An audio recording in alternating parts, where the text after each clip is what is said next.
question. I started a live stream a moment ago. It was 2.5 minutes of chaos. It started before I was ready. Then I had to figure out my cords and things came unplugged. And I said, I'm going to start another one. And so that's what I'm doing right now. Honestly, don't know how long I'm going to last on this one. It was originally going to be around 4:20, and now it's like, let's say, past 5 o'clock, and I finally got it figured out. So, how's everyone doing today? You know, my apologies for the error at the beginning. For those who, I guess, rewatch the live, the thing about doing a live is that people jump in at random times. People may not hear the things I say at the very beginning. That's why. So sometimes I'll just like start the live cast, then take a quick, go out and grab whatever I need, and then come back. But this time it was just, uh, I decided to try to restart it. And I have a new phone, and I haven't been able to use my phone in a while. So, well, because my old phone, the whole screen was broken, it was all cracked, the camera was busted out. I couldn't do a live cast with it. So I've been using my GoPro and linking that up. But anyway, that's neither here nor there. It doesn't really matter to or pertain to the discussion whatsoever. So if there's any issues with this phone, hopefully this phone works better than the last one I had to do live casts and videos on. It seems to have a decent camera, but like I said before, I buy all my shit used. Frugally, I don't spend much time or effort to go out and look for the nicest or the best. But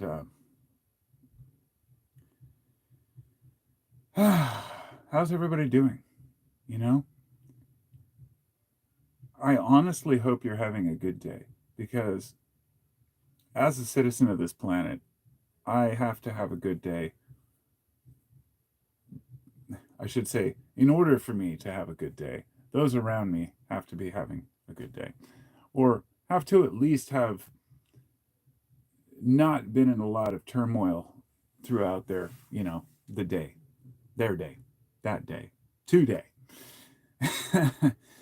It's a Sunday. I just realized it was Super Bowl Sunday, so I didn't even think about that until just now, because I read a comment earlier. Somebody said something about Super Bowl, so I probably won't get a lot of people watching that. Well, then again, a lot of my subscribers probably don't watch football anyway. It's hard to say because it's an American pastime. A lot of people love football, and I don't diss it. I tease my friend about it, the whole, guys running around in tights grabbing each other thing. But really, it's fine. I mean, if somebody's interested in that, it's fine. Pro football to me is it's like pulling teeth. It's like one of the most boring things. So I thought on Super Bowl Sunday, I would rather come in here and just make a video, and just decided at the last minute to do kind of a live cast. So I set myself a 40-minute time to get prepared for it. And then I realized I'm going to get hungry if I do a live cast. So I went and I made a couple of fucking chicken patties, these Kirkland, the Costco chicken patties. They're like breaded chicken patties, pre-cooked in these bags. So good. Cooked one up, made a sandwich, and then I realized, oh shit, it's getting towards 4:30 already. So I bumped it forward to 4:40. And then I was still doing something, and I'm like, man, I'm horrible at timing things out. Like, more time goes by than I realize before I get started on something I should be doing. And maybe that is going to be part of today's discussion, because honestly, I have a serious problem with like motivation lately. I always have. I like to be pushed to do things. But there have been times in history when I've had my own companies and I have been motivated. But lately, I've been really down. Like, the thing is, when I say down, I don't mean I'm depressed on the couch all the time. If I weren't mentally prepared for these phases in life, then I could see myself dwelling on it and therefore becoming depressed, because I know a lot of folks use it as a crutch. And us guys especially like to hide that shit deep down inside, kind of push it down, say, I don't feel bad, I feel fine. And sometimes I do, I get up on time, I go to work on time, I do my job, I come home, try to feed my kids decent meals, try to feed myself decent meals, um, try to enjoy this life as much as possible without dwelling on, getting old or retirement or what might happen tomorrow. But at the same time, reserving a little part of my brain for that, because inevitably we're all going to die. I mean, I want. I found a podcast the other day. I really like it, and it's called "You." I think it's called "You Are." Yeah, it's "You Are Going to Die." I'm pretty sure that it's just that. Can't remember if it was "You Are Gonna Die" or something. I think it was "You Are Going to Die," and it's just these dudes who are talking about death. And one of the guys had been.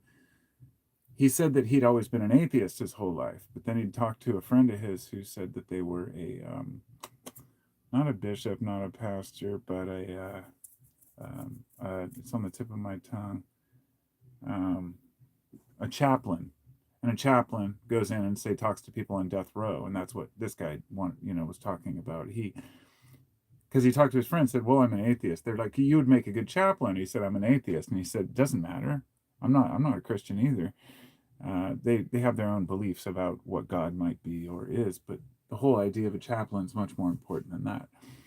And how he consoles people as kind of an atheist chaplain on people on death row and the things people go through. And this one specific case that he had where the guy was innocent. I mean, he was pleading innocent rather. Somebody, his ex-girlfriend, had sent two dudes to kill him, and so he killed them in self-defense. And he ended up getting charged and getting the death penalty for it. And it's just so interesting, these weird conundrums you hear. You're like,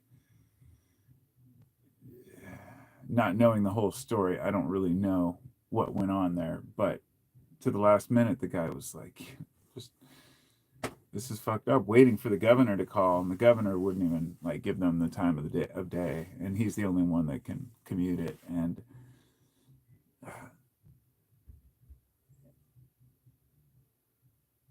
I guess dealing with death and dealing with life, two sides of the same coin, right? Acknowledging that one day we're going to definitely go to the grave.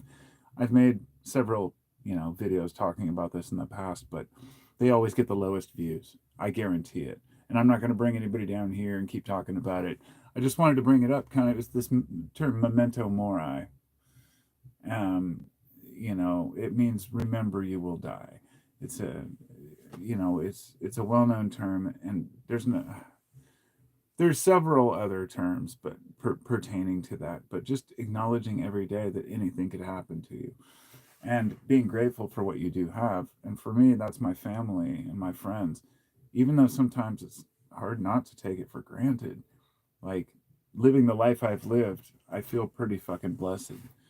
I haven't had a lot of money. I've always had to work for what I have, and the jobs I have had, it's usually not pleasant, well, not easy rather, but that's okay, because I feel like that built character in me. The blue collar attitude of started out as a roofer with a friend of mine. That was like my first job, was roofing, tearing off roofs at like fucking 18 or 17. I think, well, the first one was like a pizza joint, I think, at like 18. But after that, it was to roofing, and it was horrible in the Pacific Northwest, just raining all the time, not the proper gear. My boss was a cokehead, just a nightmare scenario. And then ended up working for another guy doing construction, and he was a dick too. But I learned how to do something, learned a trade, and as physical as it is, as much of a toll as it took on my body and my time, and I'm still not wealthy, I'm okay with it, because even though I'd like to have more, I need to have gratitude for what I have. I have people who love me and people that I love. You can't get enough of that in this world. You can't buy that shit. No matter what you do, you cannot buy love. You cannot buy respect, especially. And this seems to be something that today's society believes you can buy, is respect. Just look at hustle culture, or as they call it, hustle porn. It's disgusting. It's these guys flashing these, $250,000 watches around just because.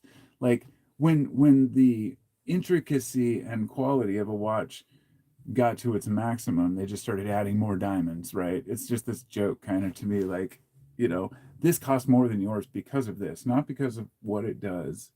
It's a timepiece. But that's, of course, then there's the Bugattis, the Ferraris, whatever people want to drive to show that they're important and cool. And there's this like desire just to be loved by all people. Totally get it. I totally get it. But when it comes to leadership with that desire, it's very scary to me. Like, I think when you mature in this world, especially as a man anyway, you'll learn that somebody will always hate you, especially if you step up. There will always be haters, no matter what you do. There will always be some negative troll or somebody who just doesn't like that you, maybe just the fact that you even have other people's attention. I found that to be true in the past. I had one guy finally who was attacking me online for years. Like, he's like, yeah, people shouldn't listen to you. And somebody mentioned that to me. They're like, yeah, there are people who don't like the fact that other people have voices and they don't. If they don't like what the voice says, I can get that, I guess. But it's kind of silly, really. I mean, speech and all, freedom of speech and all, being able to say what you mean, say how you feel. These are things that we can't take for granted.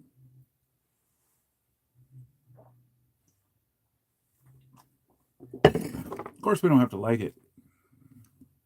Now let's see if I can read. And I got this like I had a zit on my lip, and as you can see, it left this red mark, and I scratched it, and now it looks like shit.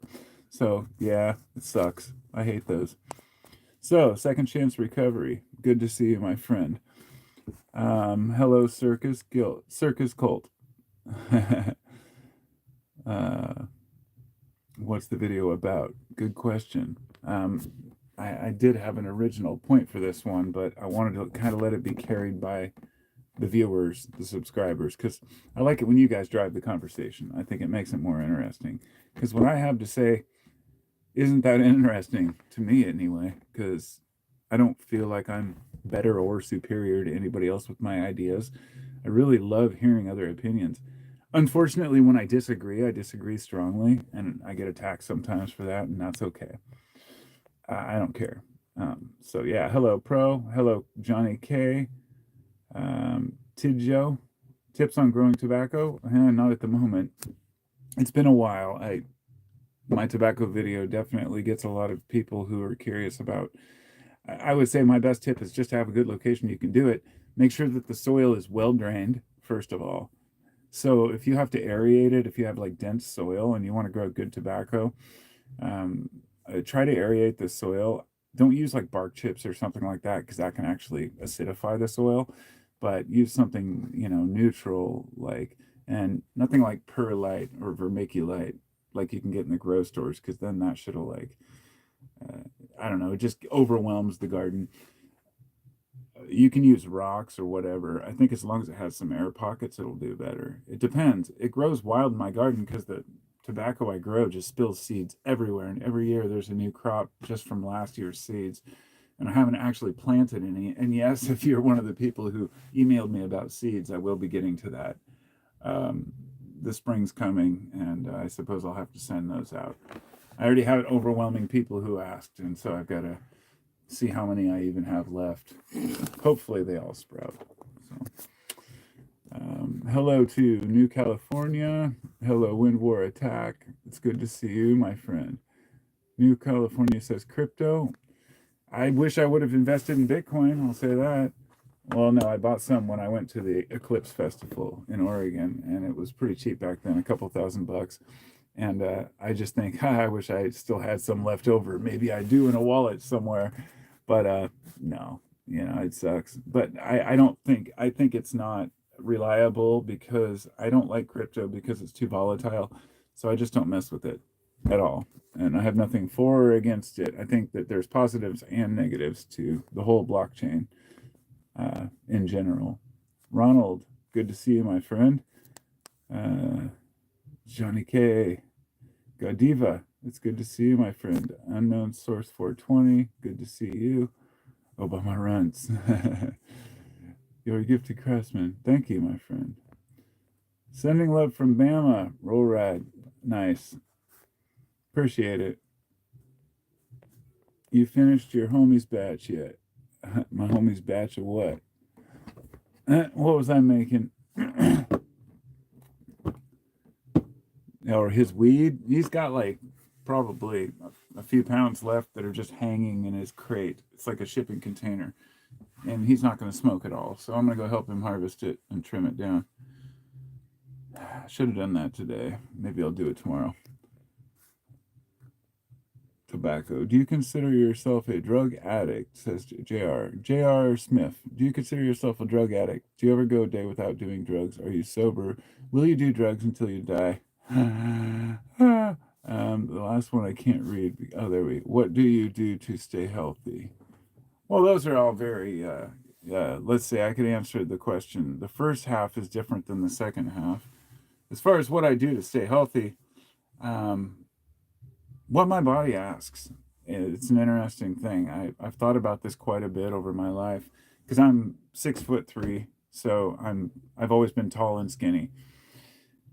I don't do a lot to stay healthy. In other words, I know our ancestors went out and hunted, and they did things to get out and but going out and getting fit as far as like exercising, lifting weights, something like that.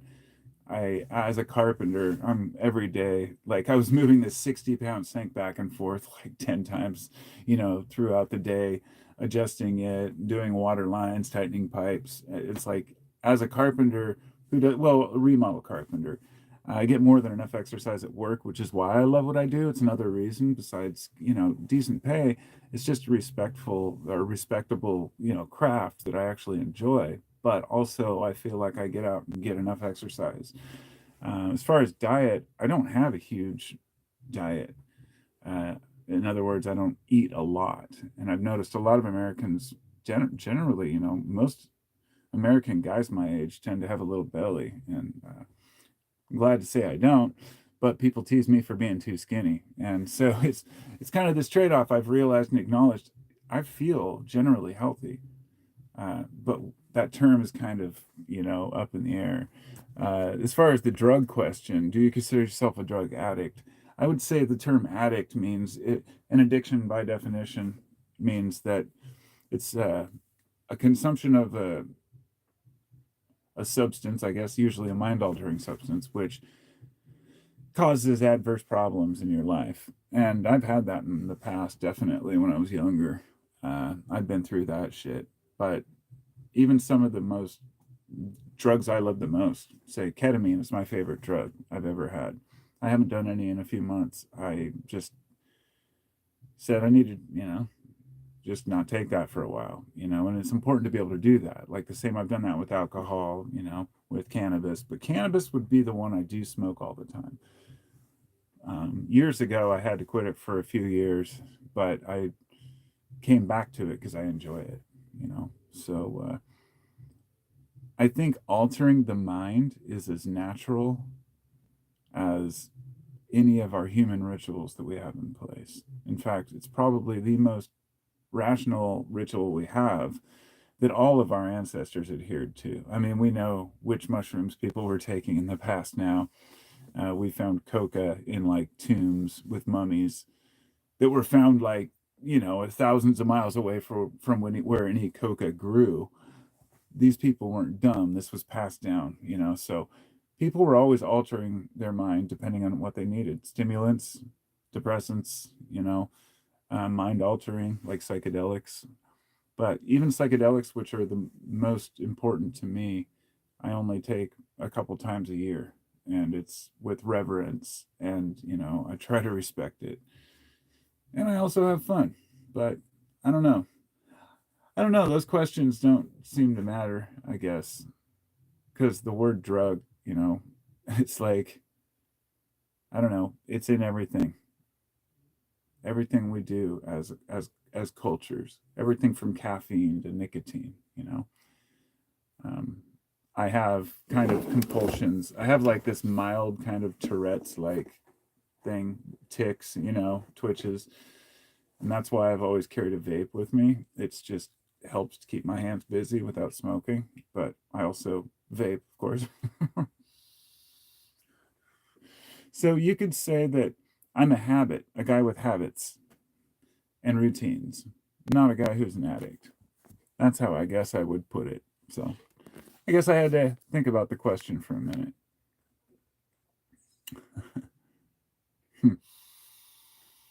Oh, Johnny says you were gifted 2 ounces. Yeah, I did. My buddy gave me, it was 2.5 ounces, and it's gone, long gone. I think I had like a half ounce left, but I don't know where it went.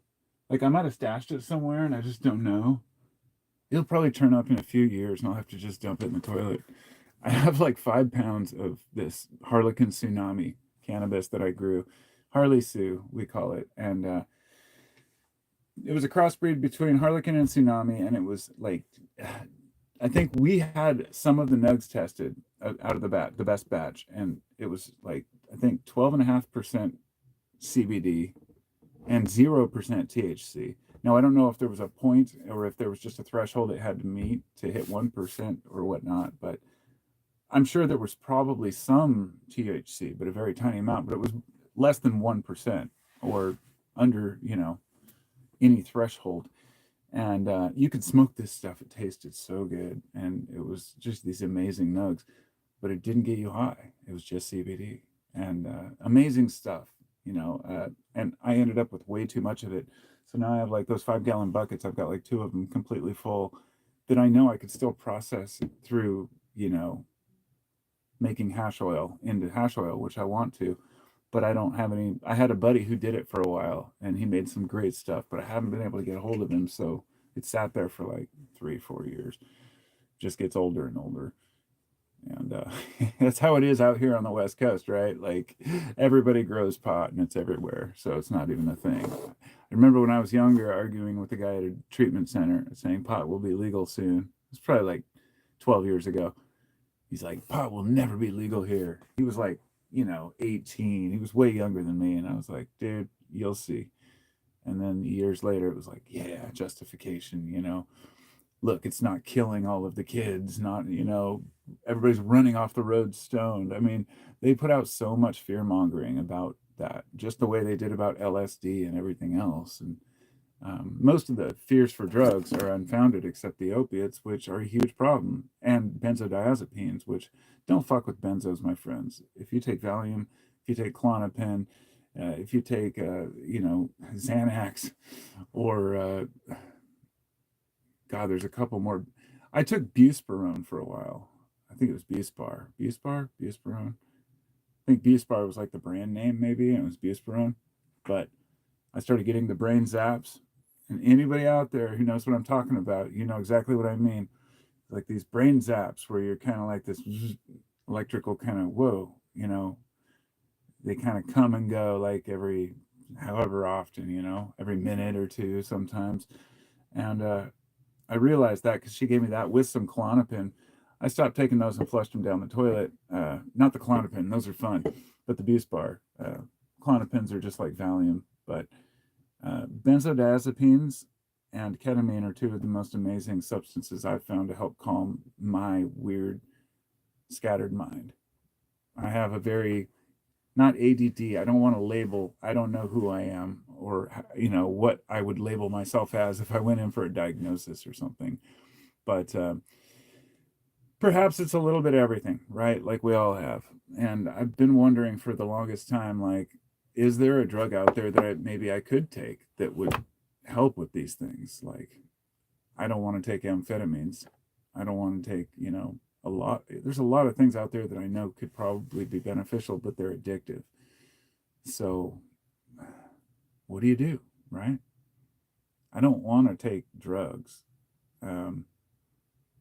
But when I self medicate with the substances that I use in my own way, and mind you, I want to say ketamine, by the way, it's not something I just party on.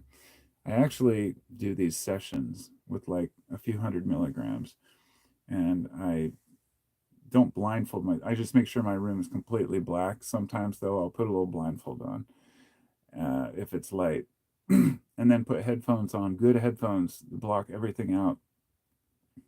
lay completely still on my mattress, and it's, okay memory foam mattress that at least is better than laying on the ground, I guess, because you take away the pressure points, and then you could do it in a float tank or something, but you don't want to do that if you're doing something like that. But nice and safe on a bed in a quiet place, you can go places. You can go places that you in your mind, you have many layers. You have many realms that you can explore. And there are ways to somewhat surf your own subconscious, if you will. Things that I have found that I don't I don't deny them anymore. I don't say maybe it's all in my head. There's a state of mind that you can reach where you can actually see yourself so clearly. And you see yourself faults and all, but you're also able to accept yourself. And that's the most beautiful thing. It's not a seething hatred of yourself, it's a love, and a true love for yourself without ego, you know?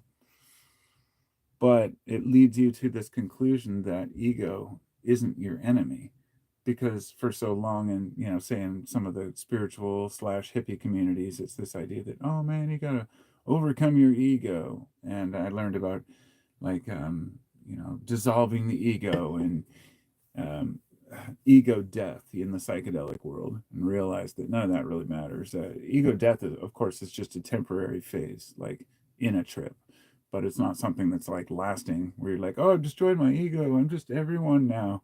So that would be a pretty fucked up way to live. Most people just want to live peacefully, but not like idiots. We know we're going to need a little bit of maybe violence, even sometimes. That's a topic that I wanted to cover in a video.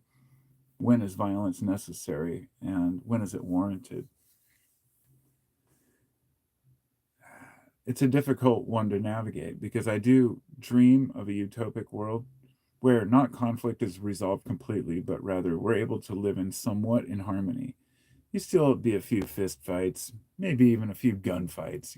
I'm not too concerned about the little things that go on in society, but the big mountains we have to climb, the ones that are looting, our funds in society, the ones who are hoarding all of the wealth. It's a weird time to be alive, because the ones who hoard the wealth are celebrated right now, like heroes. And I've always tried to understand why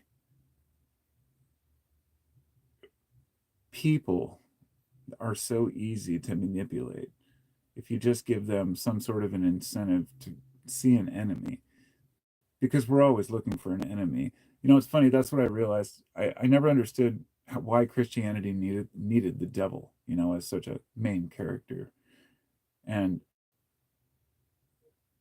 as I got older, I realized, well, every group seems to want to have some enemy. Maybe it's even a local group that's a different fundamentalist group, right? Where they think slightly differently than you do. And it becomes this, like, people talking shit about the church next door kind of thing. Even if you believe in the same savior, right? And I've come to understand Christians a lot better. I used to argue with Christians a lot, and I know a lot of my subscribers are Christian. So, I don't dismiss those beliefs.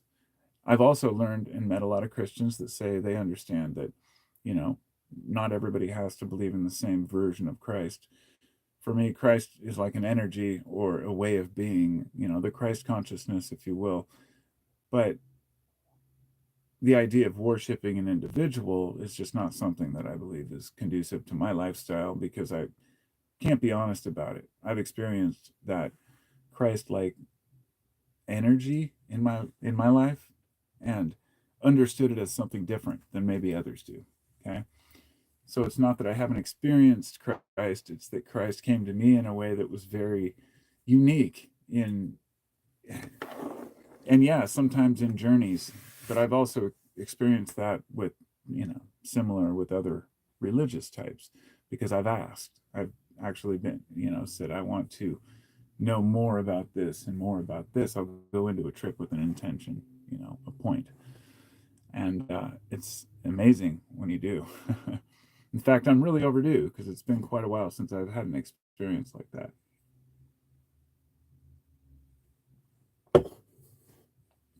I honestly used to, I don't know. It's just green soda, I swear.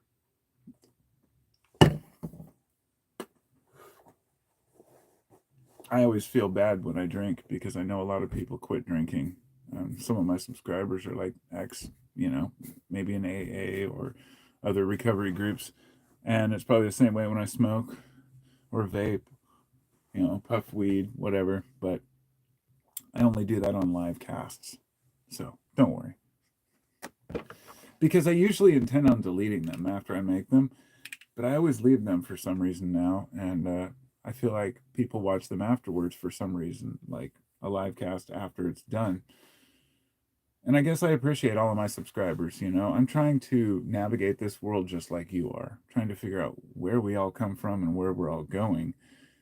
But I've kind of given up on wanting any answers. So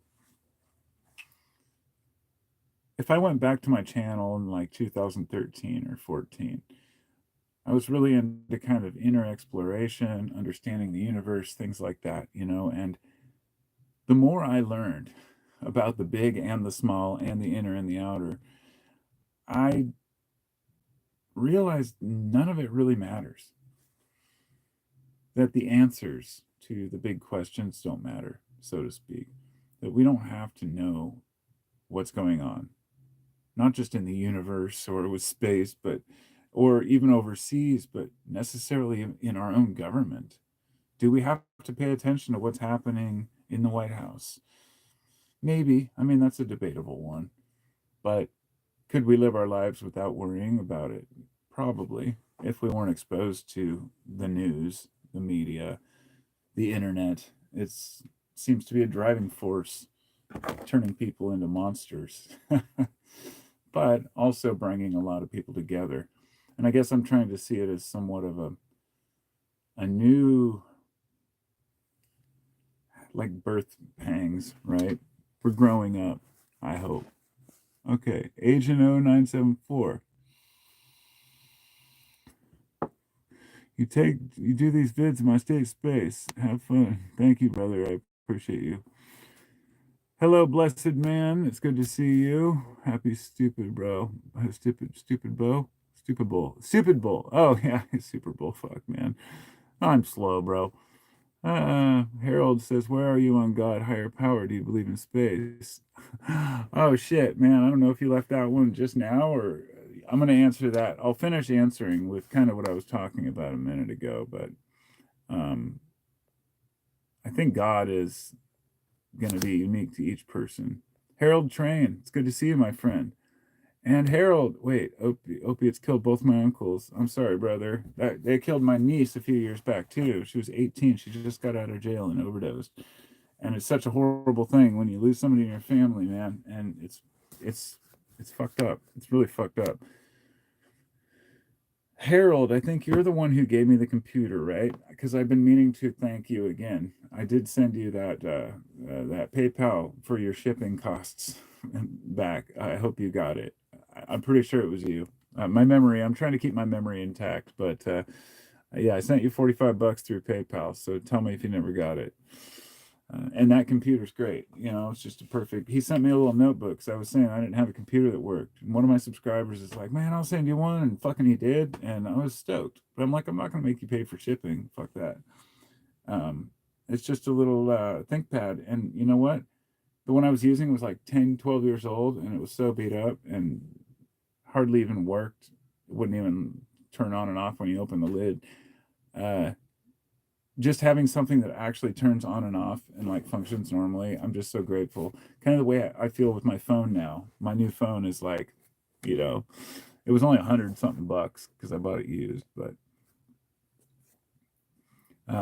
Circus Cult says nootropics, aka smart drugs.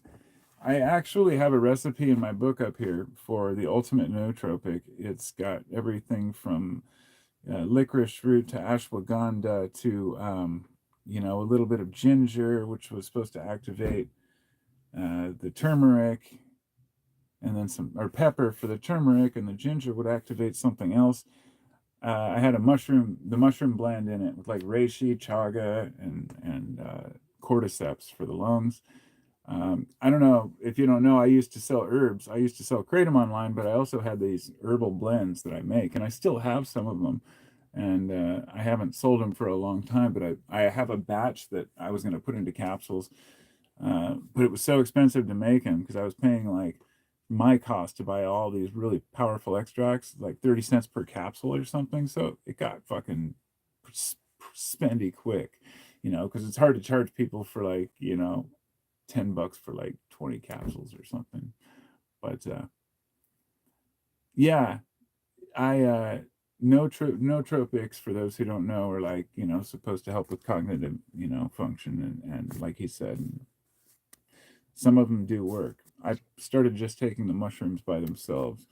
I like to take lion's mane in my coffee. It tastes delicious.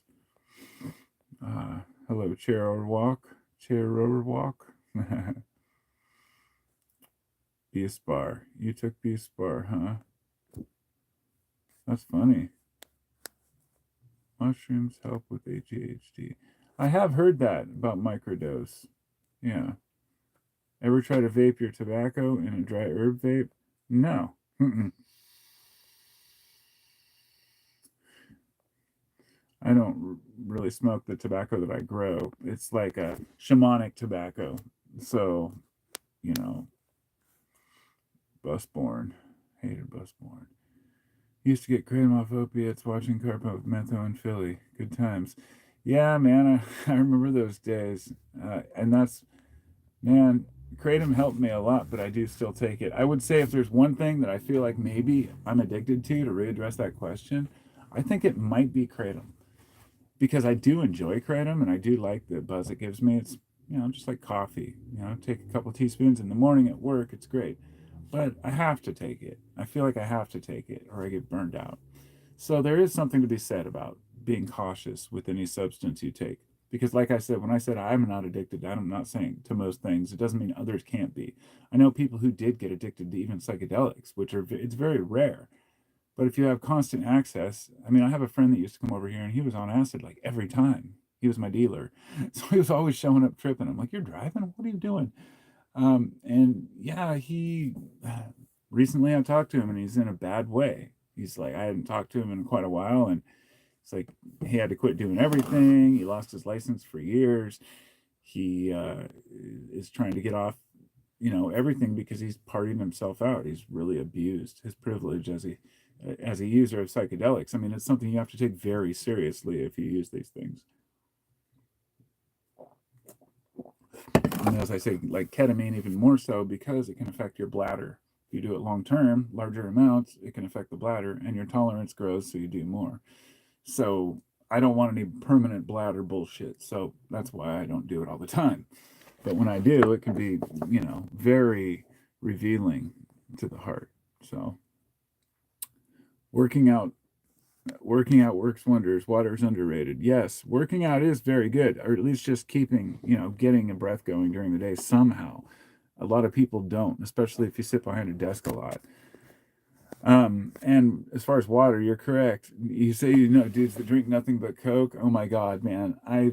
So when my wife and I met, she's a server, waitress. So she used to bring home these Cokes every night, like these huge ones from work. And she drank those for years, like the first 5 years, we were together, of course. Um, she'd always get them for free. So, and both of us drank horrible. It wasn't just her. We'd eat brownies at night. I mean, I had the worst diet in my 20s. It was bad and started to get better through the 30s. And now, then I started drinking a lot more green juice and trying to eat healthy, making my own granola, stuff like that. So today I'm somewhere in the middle. Some weeks I want to make my own granola. I want to do something healthy. But the next week I'm eating some freaking turkey sandwich for lunch and crappy cereal.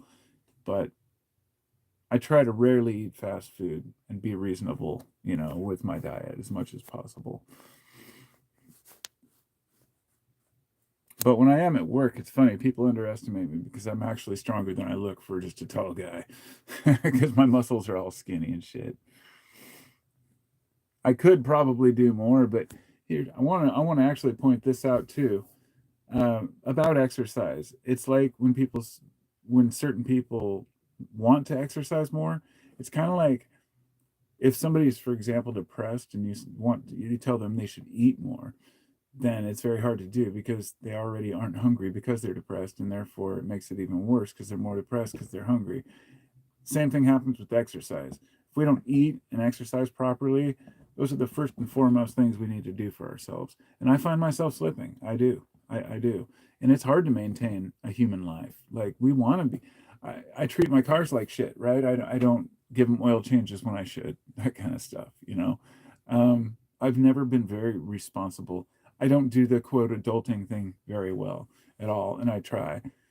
And I'm getting better at it at 50-ish. So, we'll see what happens. I'm trying, I've ran a couple of my own businesses. I mean, I know how to be an adult. I know how to do that shit. It's just I've always dreamed of escaping the system. Having a piece of land, my own home, standing there with my staff on my wall, and no, kidding. I don't want to keep people out. But then again, sometimes you have to.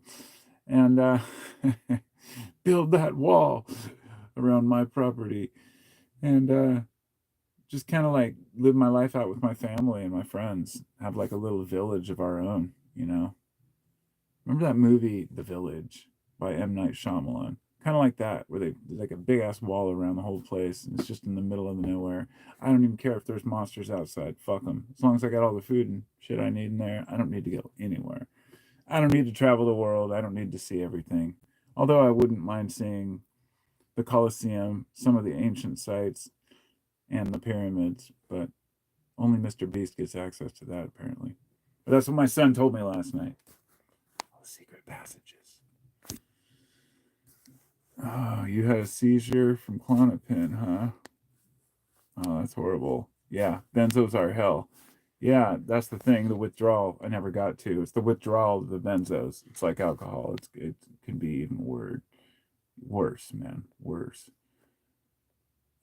Who else have we got? Have I caught up with all the comments? Wonder where she sources all her McKenna stuff.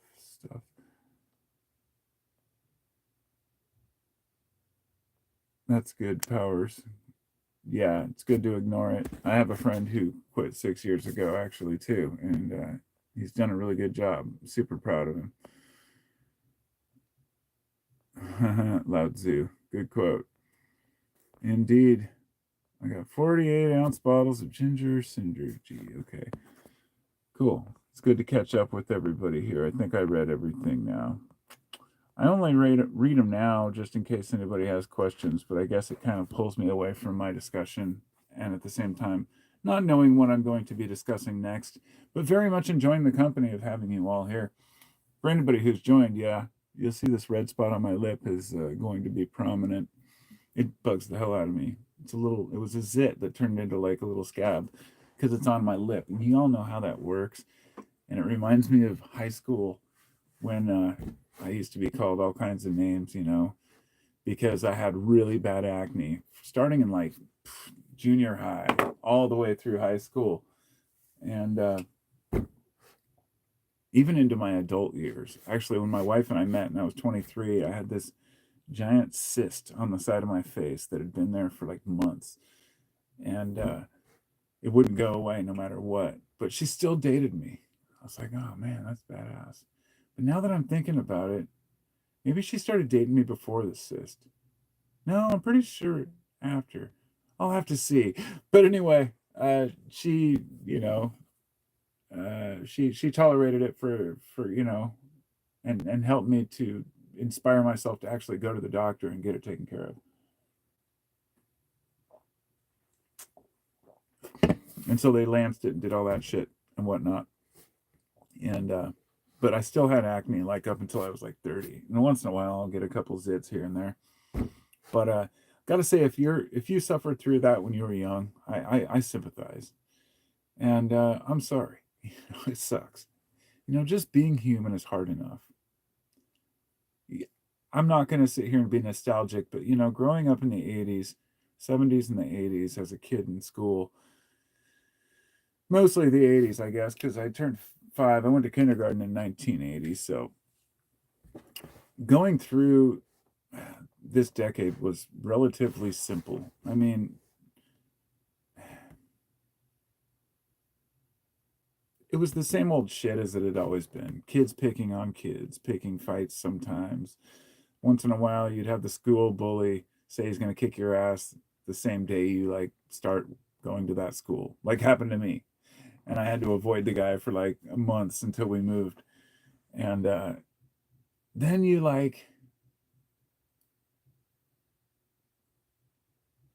build a little bit of character going through these things. You build respect with your local community by going out and talking to your neighbors and getting to know people. And then something happened. We just shut down. And it wasn't just the internet.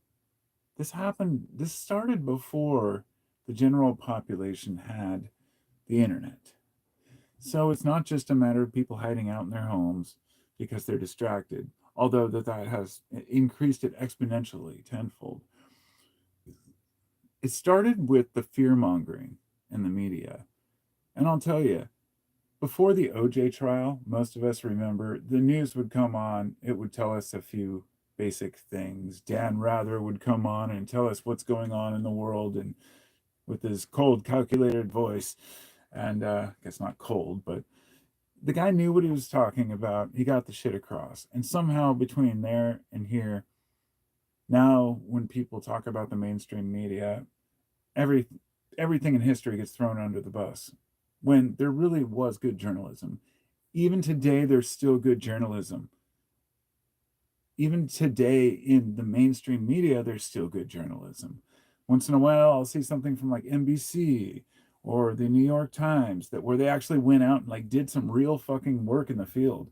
This does happen still, and they're trying to get better at it. I think because they've failed so immensely. I mean, like CNN, these places, I don't know if there's much hope for them. It's always been kind of they're the ones who during the OJ trials, you know, around that time started the whole 24-hour news cycle so they could keep people always watching. And that's when they had to keep filling slots and coming up with new shit. You know, you could fill a half an hour news segment, but maybe 25 minutes or 20 minutes with commercials, but you couldn't always fill like, you know, hours and hours every day of news. So it was either repeat the same shit or come up with more things that don't really matter. And I feel like people of my generation, we kind of saw this happening and then tried to warn the next generation, right? Like Gen Z, I guess, right? And is it Gen Z or was it Gen Y? Gen Y came before Gen Z, right? Whatever. The generations, the younger people to say, look, here's what we learned. The government's not necessarily your friend. Watch out for extreme wealth and be suspicious of everything. But respect your neighbor, respect your family, be a normal human being, and enjoy your life. And we couldn't do that. We just couldn't do that. We were so tempted by the carrot on the stick. And it led us right off a fucking cliff because we were blindfolded.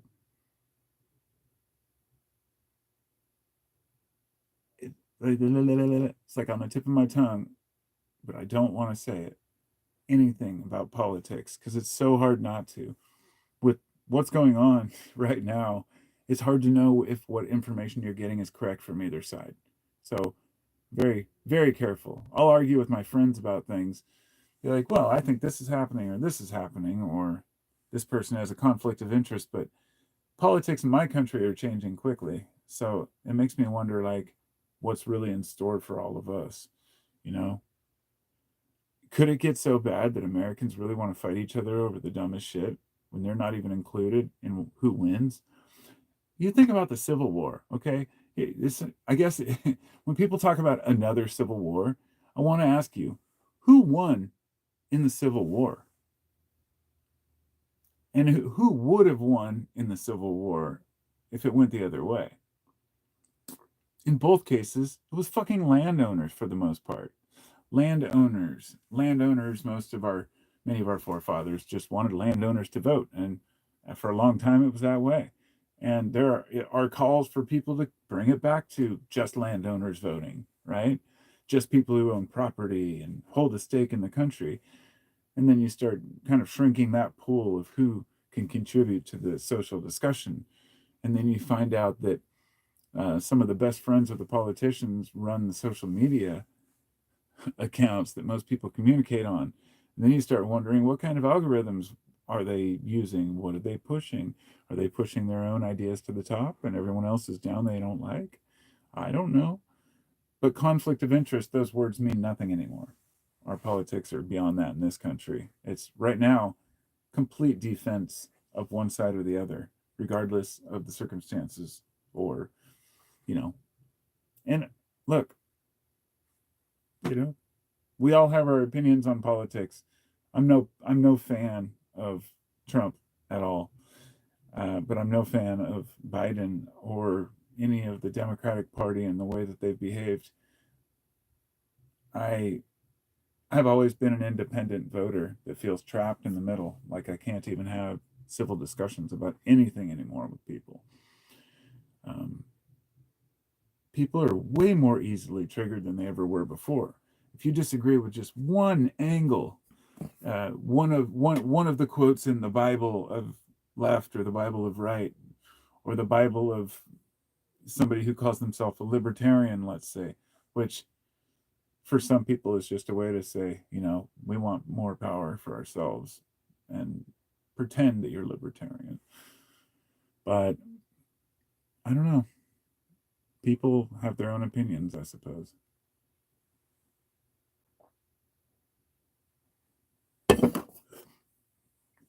I don't know how people can sit and do like political podcasts or political live casts or podcasts and just sit and talk about politics all day. It must be fucking draining because there's so much negativity surrounding it. I've always tried to be fair about my how I feel about these topics, but even with my best friends and family, I'll argue about politics, and it's hard to discuss because the minute that you start talking, trying to defend a point, it goes to something else. There's just so much going on right now in the world that nobody knows where to turn their head, and that's like the Blitzkrieg assault, like the Nazis used. No comparison here directly. I'm just saying, it's like this lightning attack of different shit that people are doing. And this has been common with a lot of countries. All of a sudden, there's a whole bunch of new laws changed and things. So much is going on, people they don't even know where to look.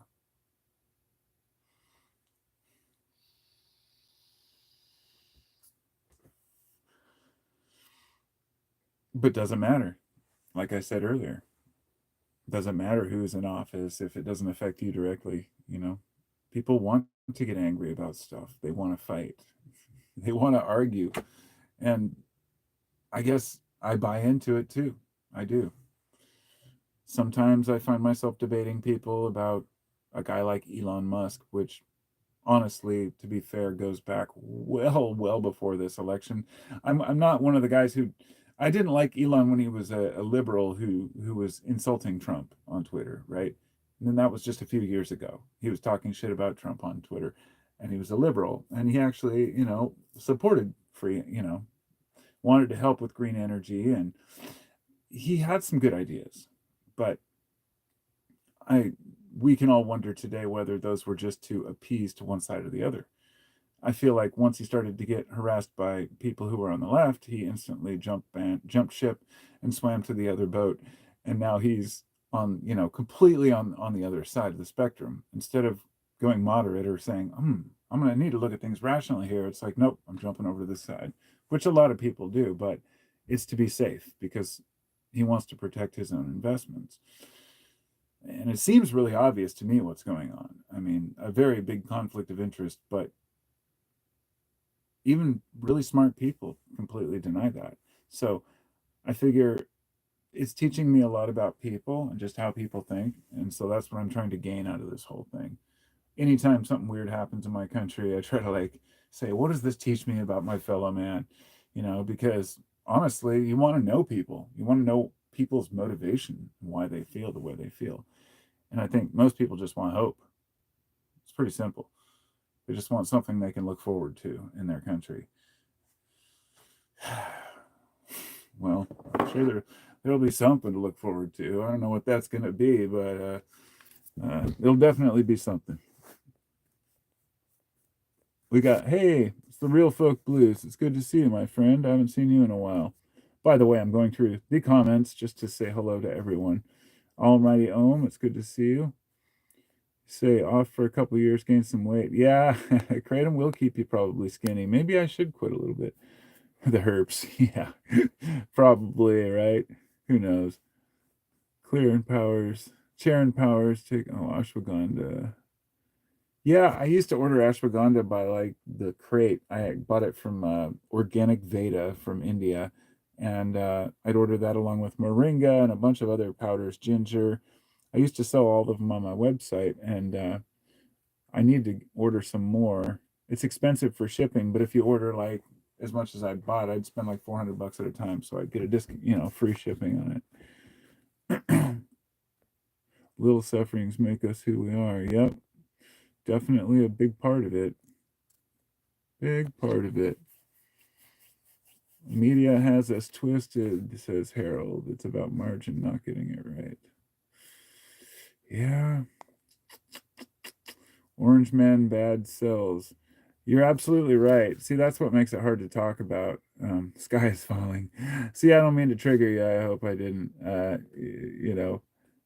The thing is, it's not just Orange Man bad or attacking Trump himself, because I didn't like Trump a long time ago either. Like when he was so I didn't like Trump or Elon when they were both liberals and I was a liberal.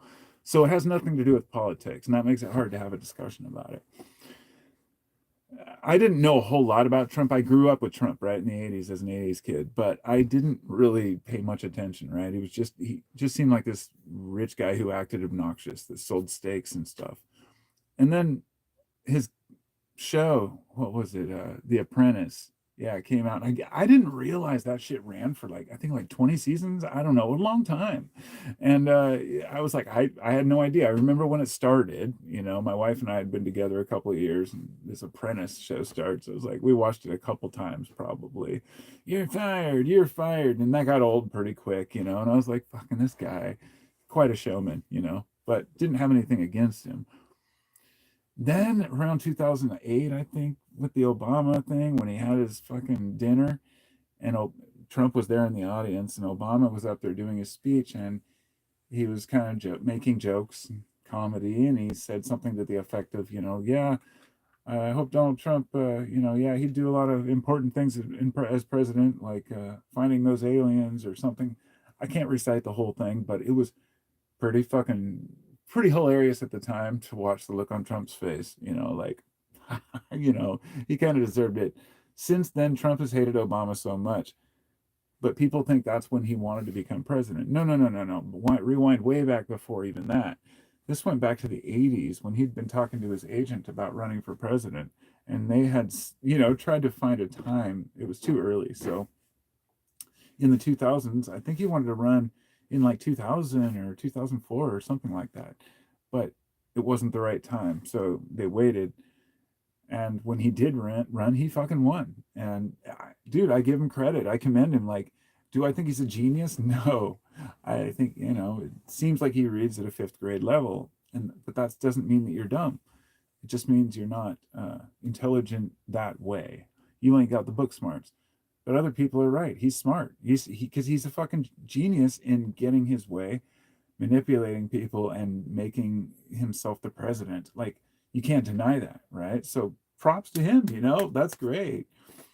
It's unfortunate that he couldn't concede when he lost the next time, but that was where he kind of lost my respect, because he'd started to earn a little bit of my respect during the end of his term, when I started to realize that he'd been attacked so much by Democrats.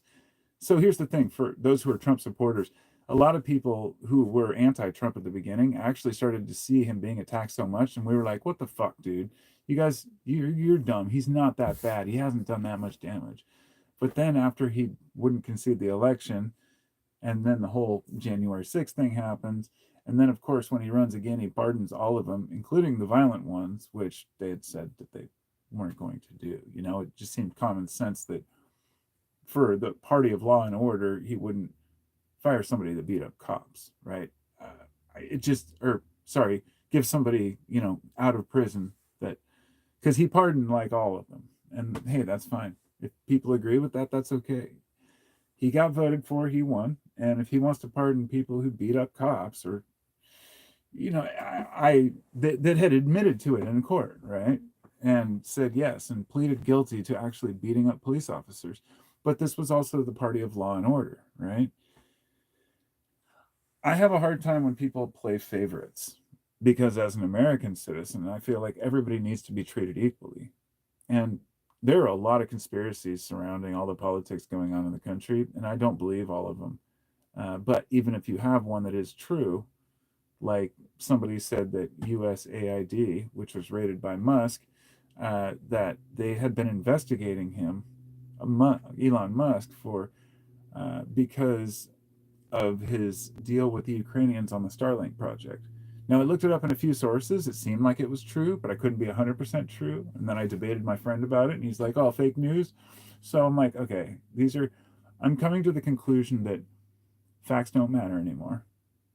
That no matter what type of information you give somebody regarding what's going on in a political situation, they're going to believe what they want to believe. They're not going to give a shit what you have to offer, and especially if that argument's gone on for a while. It's like the old if you have any friends where you debate them through text, you know it's like when you send somebody a 5-minute video and they send you back a response in 30 seconds saying, no, that's all bullshit. I stopped sending people articles a long time ago. When you get the TLDR, you know, and people aren't even willing to look at it, it's like, fuck it. Why do I care? And then you start asking yourself, why does anybody care? And that's what people count on. That, my friends, is what people in power count on, is for us to just give up debating and arguing because nobody can take each other's opinions seriously. It's the divide and conquer strategy, which has been slowly unfolding in this country for a long time.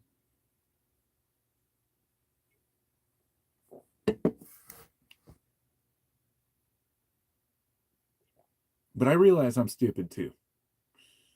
I don't know everything about politics or how everything operates.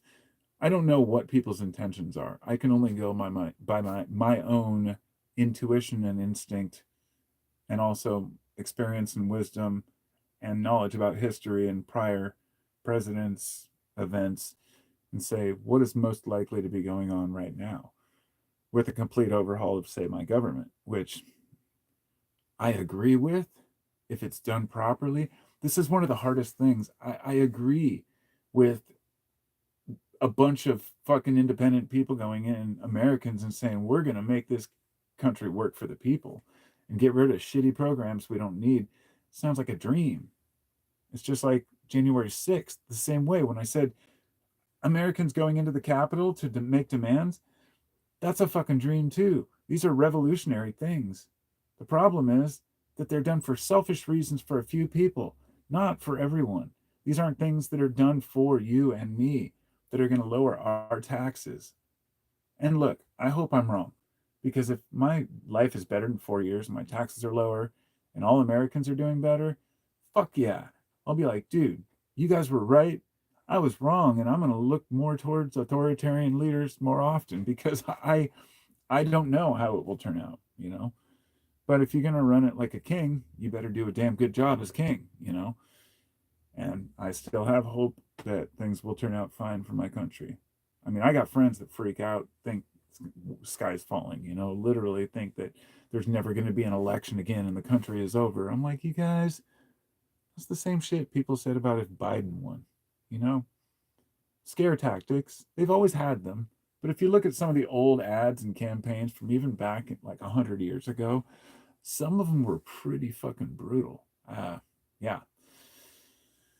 So it's just a matter of, who carries a bigger stick.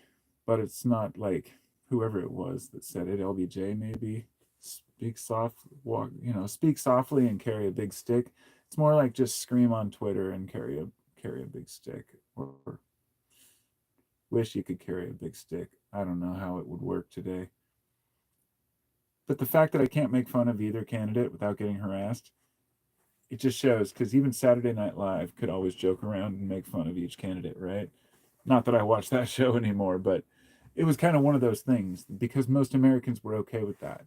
You could kind of look within and say, oh, yeah, conservatives are kind of like that, and Democrats are kind of like that, without like taking it personal.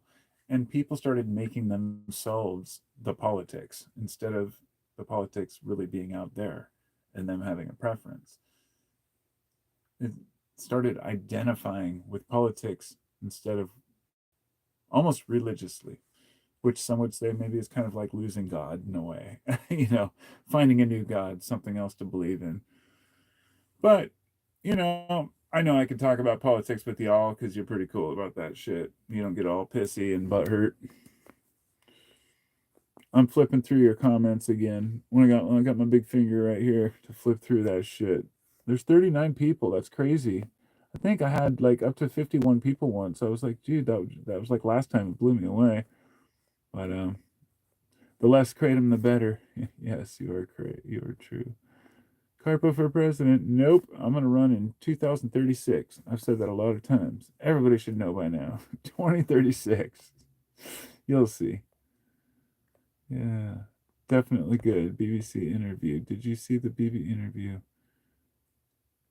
Elon's. No, I didn't actually. Chris says, anyone remember Trump was liberal? Oh yeah, so was Elon. They both were. They go with whatever team gives them love. I just want to say this, but Taylor Swift booed at the Super Bowl. Blessed man, that's funny. Why would I not be surprised? Everybody wants to fucking bitch about something. I thought, Swifties go on attack. Imagine, the way people get attacked for talking shit about Trump. Say something about Swift, you'll be attacked by birds. But I think people are starting to see through a lot of the bullshit out there, and they're able to finally talk about these things a little more. I know with you guys, at least I can tell you don't seem butthurt by me talking shit about Trump and Elon. I know a lot of my subscribers understand that and respect that we have different opinions. Often when I talk about things like that, people be like, but Biden, but Obama. Like, yeah, you're right. Yeah, they fucked up too. I'm not a big surprise, dude. There's no surprise. So am I caught up on comments now? Yes, I am. Agreed 100%. Fuck yeah. Biff Tannen. Hey, John McDonough. John McDonough. Good to see you, my friend. And Biff as well. So, Corona misinformation. Yeah, that was an interesting time. And I think that during that time is when a lot of folks stopped trusting each other, to the point where, look, I'm just going to be straight up honest. From the beginning, was like, I bought a bunch of masks and hand sanitizers to be safe, like back in January when I heard about it, the first part of the outbreak, because I follow fucking that shit. I've always been kind of obsessed with viruses, read books about how they spread and different diseases. And I bought one right after I heard about that and learned so much about how these outbreaks can happen. So I bought all the shit before it sold out in the stores, knowing it would be kind of a panic run and people freaked out. We just went to Costco, got the shit we needed, and sat through the lockdowns, right? Quickly realized how dumb people were because the shit was blown out of proportion. And I was fucking pissed, I was very annoyed that my kid's school was shut down and they were having a really hard time with remote learning. My kid never fucking recovered from remote learning. He never went back to school. He's in high school now, but he doesn't even want to go to school anymore. Schools, if you lose that momentum, you have to shut schools down just for a disease that hardly kills anyone. It probably came from a lab. And then you can't talk about it because YouTube censored me and deleted and gave me a strike on my channel for misinformation because I mentioned something about those things that they were giving people, insisting to get your booster seat. booster seat. I see why everybody's using codes now in their language. It's getting worse. It really is getting worse on YouTube. The censorship and comments are being, shadowed, banned, and ghosted. Tell y'all right now, I don't delete any comments on my channel, dude. I'm straight up. I leave my shit for everybody to fucking watch. And I don't delete videos. If somebody attacks me, I don't delete threads. I'm always open to that criticism. I was telling my brother I got attacked and banned by Alex Jones on his YouTube channel. This was like back in 2011 or something, or 12, when I asked a simple question about something that I was like, "Are you sure about that?" And yeah, got two of my channels like deleted. I was like, "Oh, this guy's not a free speech guy at all." And I found out that happened to other people. And Alex wasn't quite that bad back then. He was just reciting shit he heard from, Bill Cooper, different guy who was the first conspiracy dude that Alex basically used all his data after he died and became the wannabe Bill. But that's another story altogether. He's pretty irrelevant now after his whole Sandy Hook debacle. And I gotta say, regardless of the craziness of the lawsuit, which is being challenged, I guess, and he's just had all kinds of problems since he did that. And I would say, bro, I empathize. The courts blew it out of proportion and made an example of him. But at the same time, what he did was pretty fucked up, and he knew it.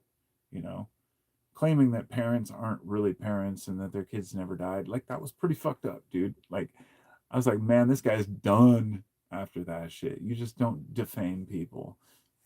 But he was dumb enough to try it because there was so much excitement going around. And it was the early days of bullshit conspiracy theories. You know what I mean? At least on YouTube. There was a whole goddamn, 5-year segment of nothing but conspiracy bullshit on YouTube. So, hardcore dug in. Toilet paper sold out. Yep. Everybody was wiping their asses. We had a bunch of toilet paper, I'll be honest. We bought a bunch of toilet paper because I was like, well, why should I be the guy that suffers? We have a bidet in our other bathroom. Works okay. It's like one of those aftermarket ones. But I'm not going to go with that toilet paper for a family of 4 here. So yeah, we bought as much as we could get long before they had any limits or anything. Just, people are like, don't stock up on toilet paper. So I'm like, fine, I'm just going to stock up on toilet paper. And the funny thing is, I've noticed some people make fun of that. They're like, oh, you're probably one of those people that stocked up on toilet paper. Like, yep. And I stocked up on booze.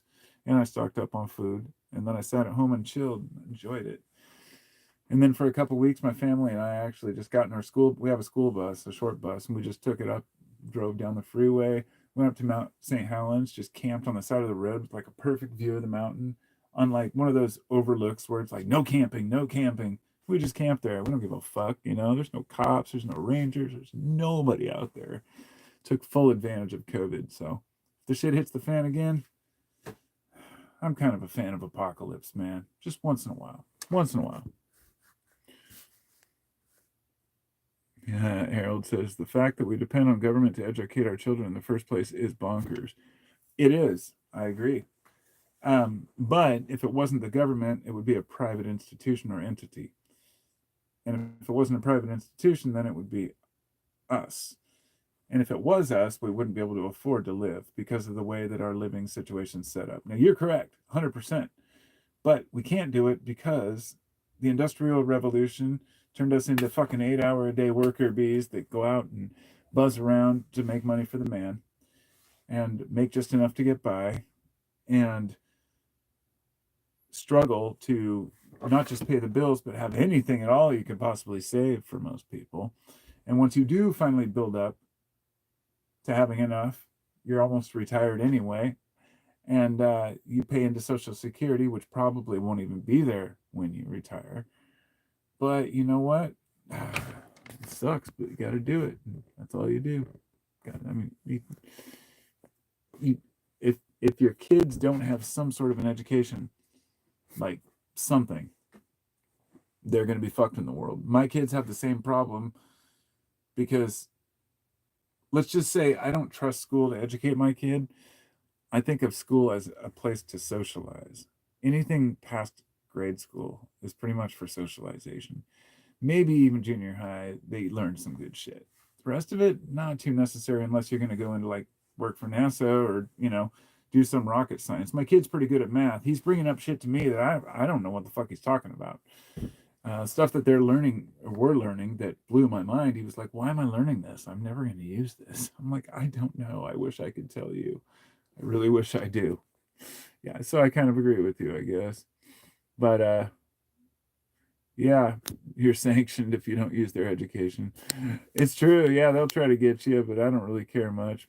If they try to fucking come after my kid, we started a homeschool for him now where he's just doing kind of a curriculum. But like I said, I think of school more for the socialization than anything. Fluoride brains. Should have been called Modelo. Ah, nice one, bro. Remember the tape on the swing states. What?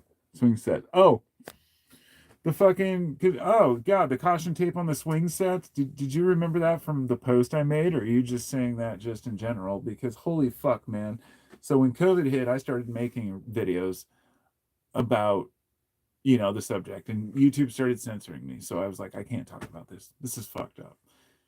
So during the whole COVID thing, from day one, I love doing photography. I have a really nice little mirrorless Panasonic GH3 camera that I use a Minolta lens on. It's like a vintage Minolta pancake lens. And I just took as many photos as I could because this lens gives a lot of bokeh or background blur because of the way it fits on the camera with like the adapter. I'm a nerd when it comes to that shit. Don't care as much about light and aperture and everything else. I just get the settings to where it works. I never took classes for photography or anything. I just get it to where it looks good, and I take a good, the best pictures I can. And during that time, I was really into photography. So when I went down to the local park, I remember taking all these like really different angles and high quality photos of all the caution tape completely wrapped around like all the swing sets and all the swings and the playground structures. And also during that time, just took pictures of every mask I saw on the road. So it was that I had my friends send me in text messages pictures if they saw any mask on the road laying around. And I have this collection of them in this folder that I was going to do that along with like maybe for the intro or the outro. And I have all these short videos and news clips. I'm like, I have to make a documentary about this. And I still haven't done it. I have all this shit, but I remember ripping that caution tape off and letting my kids go on the swing sets. I was like, this is fucking nonsense. Couldn't believe it. That shit was pretty much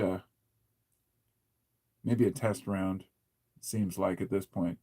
After finding out, when I was being careful, spraying my groceries and shit, being cautious, yeah, I did for a bit, to be sure, because better safe than sorry attitude, but self-preservation and for my family, and my mom is old.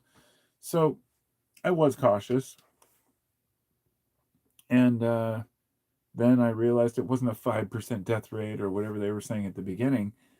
I was like, okay, this isn't so bad, and started getting frustrated with their rules. Like, why are you keeping us locked down and not letting businesses open up? People are getting screwed over. It's time to change the way we're doing this.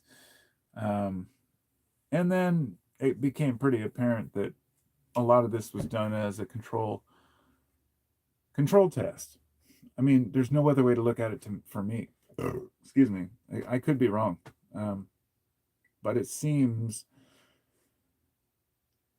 like the event could have definitely been naturally caused by the laboratory, rather, but on accidental, rather. However, once it was happening and taking place, a great time to do test runs and see what works and what doesn't work. And governments around the world seem to kind of all decide that it was time to lock down. I think a lot of people just locked down because they heard it was more dangerous from the other countries than it really was. But we quickly realized it was mostly elderly, immunocompromised, and people with multiple other issues, which also need to be protected. So I understand the reasoning at first for locking down. However, once that was discovered, it should have been put out to the public. You keep the elderly, you keep the weak immune systems, and anybody who has any issues at home, and do not let them go out for any reason. Boom, you got the problem solved. Everybody who has a likelihood of dying from it is isolated. The rest of us go about our life and probably have less of a death rate than the flu virus, right? But we didn't do that. We didn't do that. We fucked up jobs and businesses around the world. My kids' schools. I mean, yeah, it was bullshit. It really was. Yeah, horribly handled. Gotta say that. See, you got me all blessed, man. You got me all into the memories there. Harold, you're doing homeschool. Your wife stays home. Yeah, brother. I mean, that's fucking phenomenal if you can do that. My wife and I both have to work to make our shit happen. So I'm like, well, I will tell you this though. Okay, so I had a choice, I guess, because I could still stay home with the kids. Technically, we could live on my wife's income or my income maybe alone, but we would barely get by. And we've done that before, and we did it for years while my kids were young. And I stayed at home with them for like 7 years. I mean, there were times when I worked up for a point, but like for like 3 or 4 years, I sold kratom at home, and during that time, I was taking care of my kids. We never once had to take them to a sitter. We never had to take them to any babysitters or leave them with the nanny or anything. I mean, thank God. I think maybe for one evening we went to a concert and left them with a close friend, that kind of shit. But letting my kids, when they were the youngest, grow up with the dad that was with them, and a mom, of course. I mean, she wasn't gone all the time or anything, but I just mean having at least one parent with you, to where you're not growing up with a stranger, because that shit's just weird to me. People who sacrifice. My mom did that for a while. She said she'd send me to the babysitter so she could work, but her work would barely pay the babysitter. It's like, fuck this. I'm staying home. There's no point. If you're not making more money, but even if you're making good money, you still have to pay a lot of your money, like half your income. So it's like you're both making minimum wage, right? It's pretty fucked up. And that can be difficult for a parent. So I'm glad that your wife can stay at home. I would say if you are a parent or you are you know, to all the parents out there, it's fucking hard. It's a struggle. I don't know how old your kids are, but man, when they get into their teen years, poof. Because my oldest son is 30, and he's a good man. I was gonna say kid. I know better. He's a good man. He's got a girlfriend. They play in a band together. They tour around Portland. They do a great job. Phenomenal people, good hearts, good souls. I feel so proud to have raised him, but now I have to replicate that two more times with my other two sons who are like 12 and 15. And my 15-year-old's, he's had a rough time on and off, but he's coming out of it. I think we all go through kind of a couple phases in our teen years, and it's harder to make friends these days. I feel bad for the kids that are in school right now, because there's just the internet, social media.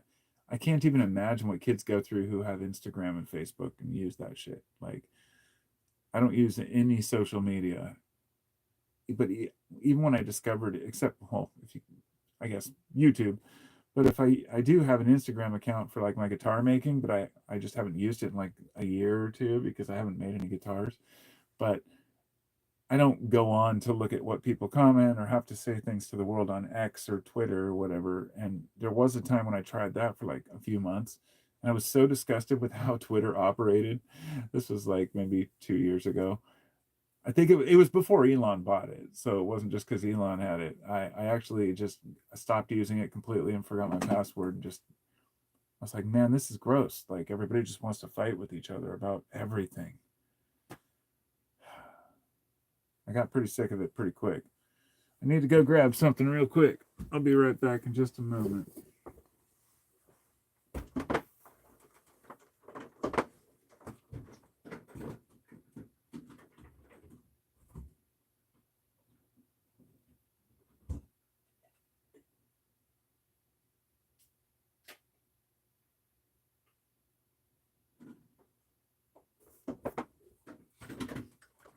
Well, it's been a long life, my friends.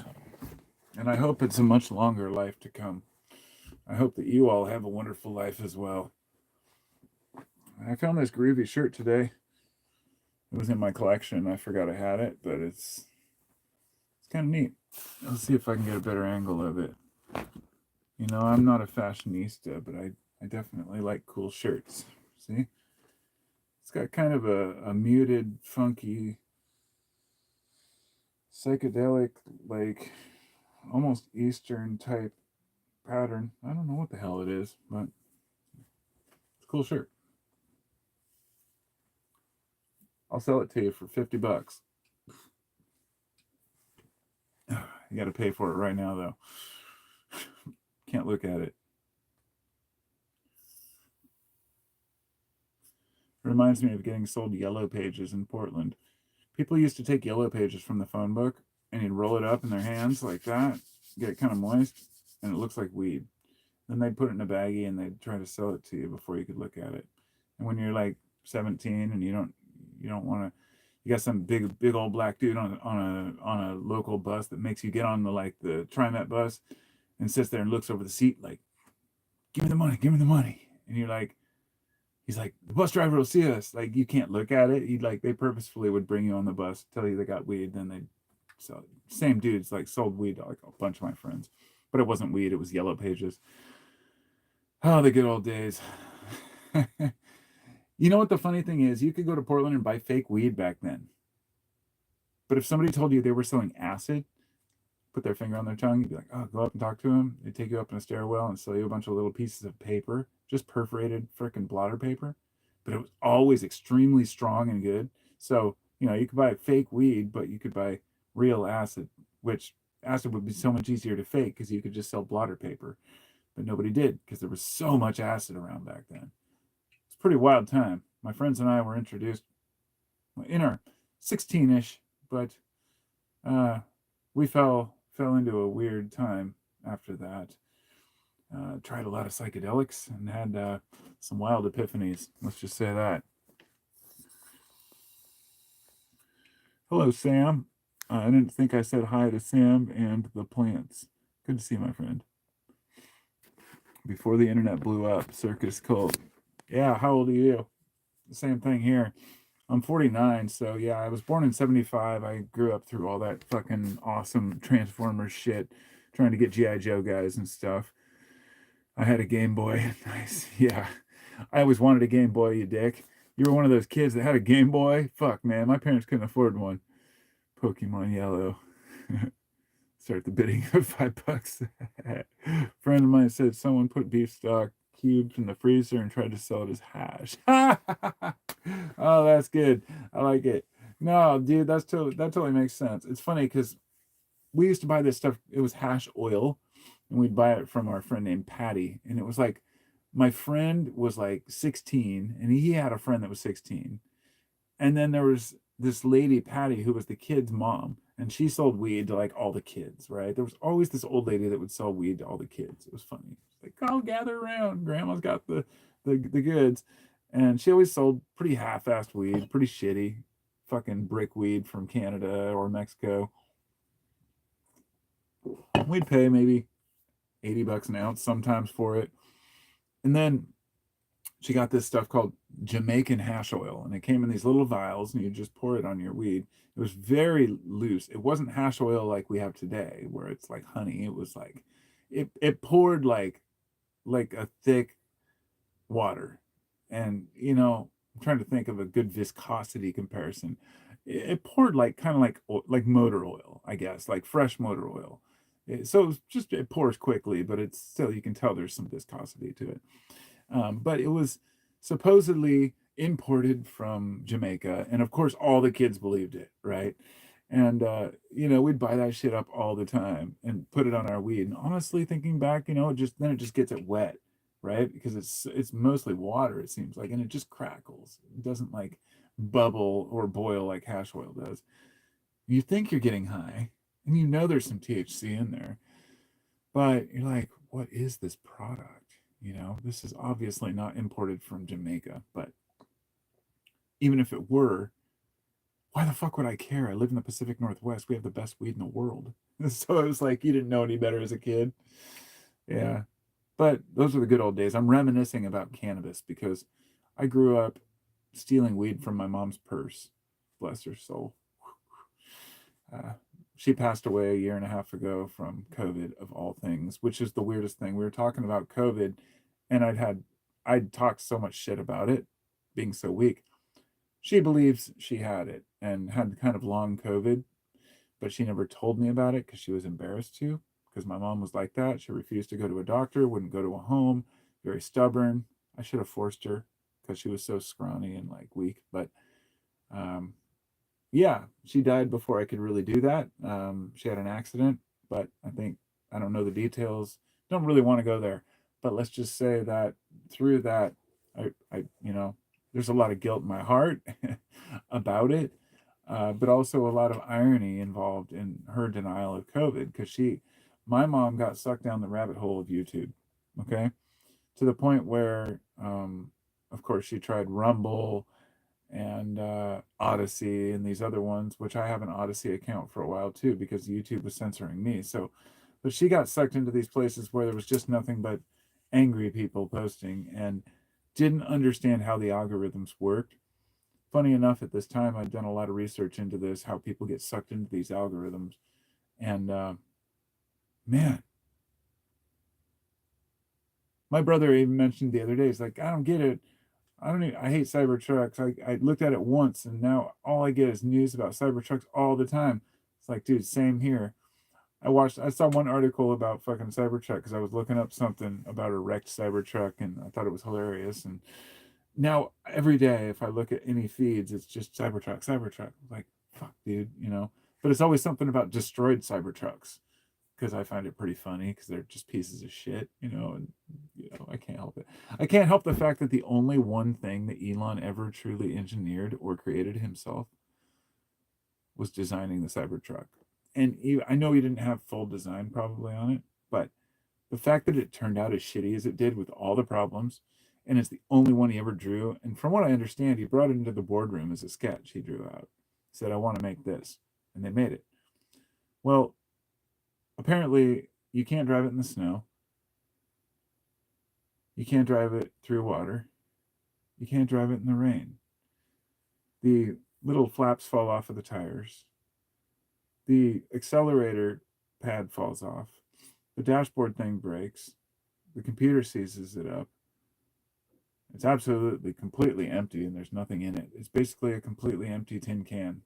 But it's bulletproof, but it rusts if you take it in the rain. And you can't use the bed cover in the snow either. All the snow will fall inside. But that's to be expected. But it's not to be expected that the battery compartment will flood and the batteries will explode, right? So, look, maybe I'm being a little hard on the guy, but the one thing he actually created, he didn't buy space. He's an investor, all right, that wanted to put himself on the board of founders. He demanded it for I think Tesla. He bought Tesla. It was already a company that made cars. He bought SpaceX. It was already a company that made rockets.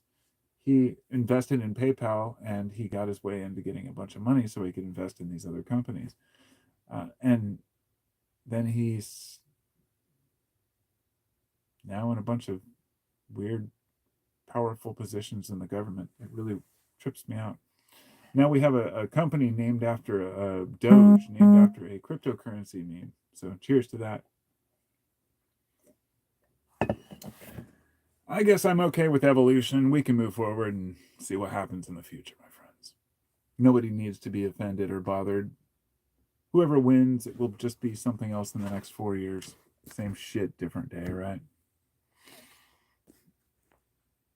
Anyone got old wives' tales for a slip disc? Oh, Alfred has a slip disc, my friend. No, but I was just telling somebody about my sciatica.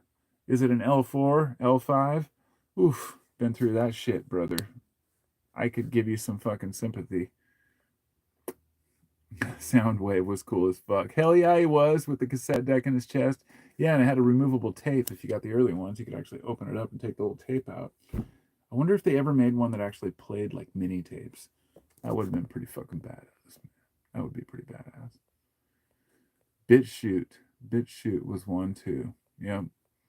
Primus sucks. Fuck yeah, dude. I love Primus. They're so great. Um, I want to go see Fish again. Definitely don't suck. It's a term. It's a term, Ethan. It's saying that Primus sucks just means I love Primus. It's one of those things that is always funny when Primus fans get mad at you for saying that. So people always say it at Primus shows. But yeah, Primus is awesome. Love those guys. I'm going to see Fish in a couple months because they just announced they're going to do a 420 show at the Portland. So I was just like, a 420 show by Fish in Portland, and they haven't played here in 20 years. Yeah, I'm gonna go, and I'm gonna try to take my kids. But I don't know. I might just not.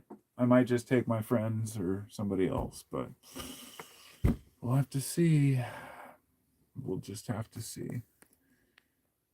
You would think Musk is vice president, says Pep. No, you would think that Musk is actually president. I foresee Musk losing a lot of power quickly because of the fact that Trump is going to get insecure that he's getting all the attention. I know that sounds like I'm making a joke, but I'm not. I'm really not. People like to be talked about. People don't want to be irrelevant. They want to be part of the excitement. They want to be known. And this is probably why I heard that Kanye the other day just sent this like tweet storm. I do not follow Kanye, but this tweet storm, he says, "Yes, I love Hitler," like a bunch of fucking stupid shit.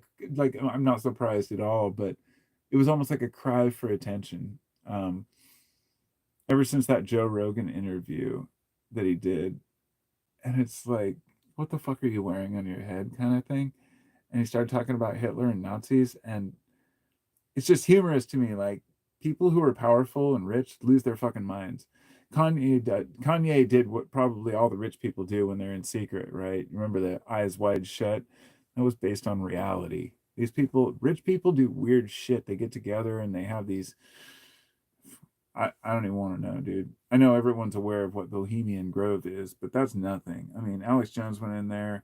Yeah, they worship that owl statue in there. It's Moloch. It's based on Moloch, but these are ancient deities that go back to pagan times that predate any Christian or otherwise. They're basically trying to carry on some ancient tradition, but they're modern people who don't understand it. But it probably makes them feel rich and powerful and like wizards or some shit. But it seems pretty silly. Or maybe they're just conjuring power and I'm the one who's wrong and that's how they get their billions of dollars. I don't fucking know. Robot chicken. Yeah, God, I haven't heard that in a while. Bitcoin is the best innovation since electricity. I think Bitcoin's great as an idea. Rather, cryptocurrency is great. I think Satoshi Nakamoto or something is the one that supposedly founded Bitcoin. That's the name. But he's still mysterious. He's still unknown. And he holds a lot of the original Bitcoin, millions, I think, a lot. I don't remember exactly how many Bitcoin that he owned, but that's the thing. Everybody who founds a new coin is the original holder of that coin. And that, to me, that's enough of a problem. But also, the whole idea of a rug pull is one thing, but can you imagine a rug pull on Bitcoin? Holy fucking shit, dude. I can't imagine. Um, I don't know if it's even possible, but I do know that I'm scared of anything that inflates and deflates that quickly. It's too volatile to be a real currency, and it's not something I can invest in today and know it'll be good in 5 years, 10 years, 20 years, and that it'll always increase in value. Bitcoin might turn out to be a big blunder. I just don't know. But then again, everything might be. But Bitcoin collapsed long before, like the American dollar. I mean, the reason why is if Bitcoin collapsed tomorrow, let's say people went to their get Bitcoin and it was all, I don't know how it would go down, but some sort of a scheme to where it was, most of it was worthless, pretty much worthless, and a few people cashed out on it. I don't know if there's anything people could ever do about that. as opposed to if a government collapses a currency, the people rebel and, have a revolution against the government. So it makes me think that the American dollar, even though it sucks and it has little value, it actually has somewhat more value than we think, than we give it credit for. But we went off the gold standard. I mean, this happened in the 70s, but after the 30s is when it really happened, when we really went off the gold standard in 33, when we stopped making coins in 65 out of silver. It's because we were just cutting down on the quality of what people are actually getting. You could save your coins and they were made of real metal. You could get your quarters, they were real silver, at least a percentage up until 65. And then, no, we're just going to sell you a copper clad piece of crap. And, it's the same way. In 1933, all Americans were required to turn in all of their gold. It was considered the patriotic thing to do. But it was also, you could go to prison for a long period of time. I don't recall how long. If you didn't turn in your gold for $15, I think, $15.50 or something an ounce, they didn't get shit for it. And then as soon as they'd gotten all the Americans' gold, the U.S. government, the Treasury went boom and shot it up to $33 an ounce, doubled the value of it. So their bonds and their value was worth more. It was basically the people needed to bail out the government with all the gold they'd saved up. It's kind of like what happened in 2008 with the housing crisis, helping out the banks. It's the people always pay the price for what the robber barons do. God damn, I can go on that one forever. Kanye's huffing gas. Probably. Moloch is my wife. Joe Rogan, crazy. Satoshi, yeah, that is his name, huh? We believe he was Hal and he passed away. Lots of stuff. Gold standard should never be abandoned. I agree, man, I agree. Federal Reserve, gas, nothing to do with us. Yeah, the Federal Reserve was created a long time ago. I don't remember, back in the 20s, 30s. But I have a book called not Behold a Pale Horse. This one is called The Creature from Jekyll Island. It's like an almost 1,000-page book called The Creature from Jekyll Island. And it's like all about the Federal Reserve. They give it to people in these classes when they're trying to avoid taxes. But they also, it's a well-read book. I can't remember the guy. G. Edward Griffin wrote it. And the Jekyll Island is the place where they created the Federal Reserve. And they had a secret meeting back in the day, like 100 years ago, where all of the top bankers got together, the J.P. Morgans and the Chases, and they all decided, like how we're going to basically run these economies by having this private institution that is, oversees the government in a way so the government can't fuck with the people's money. So the Federal Reserve is supposed to be a separate institution from the government. I don't know whether that's good or bad. I'm still wondering. Obviously, we do okay in America, but we could do a lot better if we weren't. Our ancestors worked hard to make this a great place to live, and living hasn't become easier. And in times of peace, there's no reason it shouldn't become easier. With all our new innovations, there's no reason why workers shouldn't get paid better, since there's more innovation. And one could argue that, well, there's just not as much to go around. But then you see that the billionaires have consolidated their wealth so much that there's no excuse for it. There's absolutely no fucking excuse for it. God damn it. I think I tripped on my cord here. It was my pant leg, I swear. There we go. Okay. Oh, what do you mean orientation is locked? Why would it be locked? No, it's not. Hold on.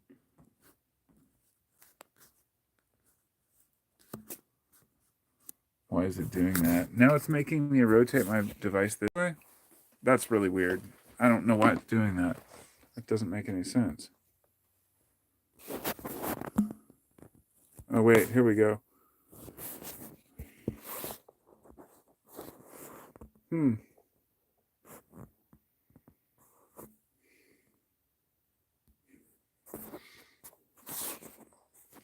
That's okay. It's probably time to go anyway. It's been a long live chat. I've had a lot of fun. It's been nice talking with you all. I figure my phone fell over, and now it's telling me that I have no other option because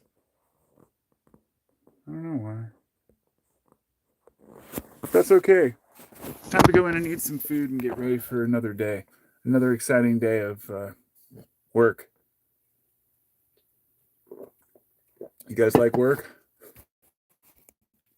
You see, I can still flip through your comments, but I have to put my face sideways, and it's like my phone's not recognizing. It says orientation is locked. That's so weird because everything comes in sideways. Is my face sideways right now, or is it straight? You guys tell me. Driving my favorite topic. All this is economics talk. Keep the people occupied. Never question the emperor. The emperor wears no clothes. I realized it's because he has such thin skin that they would hurt him. Okay, it is sideways. Well, I guess my face is sideways. If y'all can handle that for a minute, just to say bye. Because if I turn it the right way, it just doesn't work. My phone is being weird. I don't understand it. What does this button do? Is it my new phone? Nope, that just turns it around to my little notes area. Huh. That's cool, though. Let me try this one more time. Nope. Nope. I don't get it. It's one of those things with technology. Sometimes it just doesn't work your way. And that's okay, friends. That's okay. I can handle it.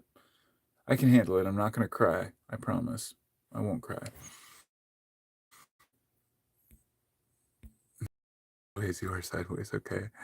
Well, so yeah, I appreciate you all. And as I said before, yeah, I don't know. Technology is telling me it's time to go. So I'm going to come back next Sunday around the same time. It could be sometime between 5 and 7. I'm going to try to say somewhere between 5 and 7 Pacific Standard Time. So if you're East Coast, that would be 8 to 10, I guess. Because I said I was going to try to do one each Sunday. I'll try to be more organized next week because this was just kind of spontaneous, like usual. And I'll bring some snacks and a little picnic and a blanket so we can all lay on the hillside. And I'll make sure that everybody has a glass of milk and some cookies. Okay. Much love.